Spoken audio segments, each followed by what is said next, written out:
হে বন্ধুরা, welcome to my channel Tanay football update. বন্ধুরা, আজ কিন্তু রয়েছে কলকাতার দুই প্রধানের ম্যাচ। হ্যাঁ বন্ধুরা, এআইএফএফ সুপার কাপে তাদের দ্বিতীয় ম্যাচ খেলতে মাঠে নামবে।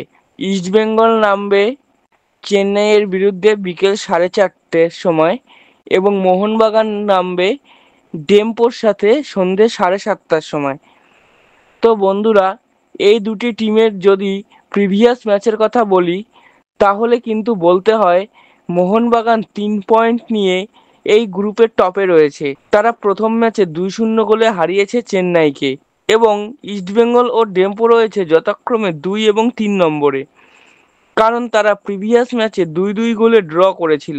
এবং আমরা জানি যে এটা ইস্টবেঙ্গল সমর্থকদের কাছে কতটা আনএক্সপেক্টেড স্কোর লাইন ছিল। এখন দেখার বিষয় এই ম্যাচে তারা কি ফলাফল করে, কারণ বন্ধুরা, এই গ্রুপের লাস্ট ম্যাচ রয়েছে কলকাতা ডার্বি এবং তোমরা সকলেই জানো যে এই গ্রুপ থেকে মাত্র একটি দল পরবর্তী রাউন্ড অর্থাৎ সেমিফাইনালে যাবে। তো বন্ধুরা, অলরেডি মোহনবাগান যেহেতু 3 পয়েন্ট নিয়ে গ্রুপের 1 নম্বরে রয়েছে, সেহেতু মোহনবাগান একটু ফ্রি মাইন্ডেই খেলতে নামবে আজ।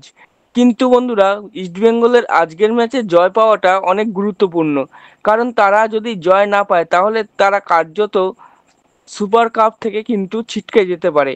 এবং অন্যদিকে মোহনবাগান যদি এই ডেম্পো ম্যাচেও 3 পয়েন্ট পায়, তাহলে তারা কিন্তু এই গ্রুপ থেকে সেমিফাইনালে ওঠার রাস্তাটা অনেকটাই মজবুত করে নেবে। তাই বন্ধুরা, এই দুই টিমই চাইবে কিন্তু ডার্বির আগে নিজেদের পুরোপুরি প্রস্তুত করে নিতে।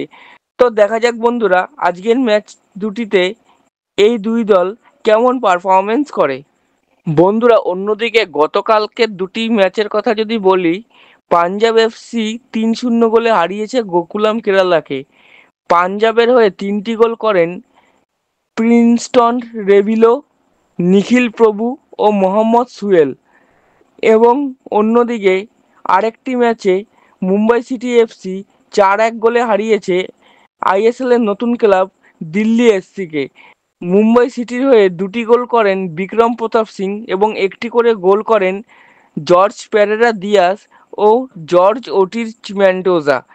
এবং দিল্লির হয়ে একমাত্র গোলটি করেন তাদের স্প্যানিশ মিডফিল্ডার আন্দ্রেই আলভা। তো বন্ধুরা, গতকাল এই ম্যাচ দুটি দিয়ে কিন্তু সুপার কাপের প্রথম রাউন্ডের খেলা শেষ হয়ে গেছে। আজ থেকে শুরু হবে সুপার কাপের দ্বিতীয় রাউন্ডের খেলা। তো বন্ধুরা, এই ছিল আজকের আপডেট। যদি ভিডিওটি ভালো লেগে থাকে তাহলে লাইক কমেন্ট শেয়ার করো এবং চ্যানেলটি অবশ্যই সাবস্ক্রাইব করো এবং আমার ফেসবুক আইডিটি ফলো করে রাখো সবার আগে আপডেটগুলি পাওয়ার জন্য। জয় হিন্দ, জয় ভারত।